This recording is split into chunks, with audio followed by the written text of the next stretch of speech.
అందరికీ నమస్కారం. శనివారం రోజున కొన్ని కార్యక్రమాలు చేయకుండా ఉంటే మంచిదని చెప్పి పండితులు చెప్తూ ఉన్నారు. అవేంటో ఇప్పుడు చూద్దాం. శనివారానికి అధిపతి శనిదేవుడు. శనిదేవుడు కావ్యంలో ఆ రోజు చాలా జాగ్రత్తగా పనులు చేయాలని పురాణాలు చెప్తున్నాయి. శనివారం శనిదేవునికి ఇష్టమైన నువ్వుల నూనె ఇంటికి తీసుకురాకూడదని చెప్తున్నారు. ఎవరి నుండి అప్పుగా కూడా తీసుకోకూడదట. అలా చేయటం వల్ల అప్పులు ఎక్కువగా పెరిగిపోతాయట. అలాగే శనివారం ఉప్పును కూడా కొనకూడదని చెప్తున్నారు.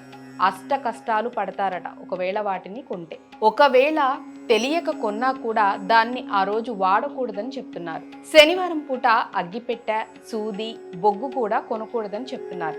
శనివారం నాడు గుమ్మడికాయ, ఇనుము ఇంట్లోకి కూడా తీసుకురాకూడదని చెప్తున్నారు. శనిదేవునికి ఇష్టమైన నల్ల మినప్పప్పు, తోటకూర, నూనె శనివారం ఇంట్లోకి తీసుకురాకుండా ఉంటే మంచిదని చెప్తున్నారు.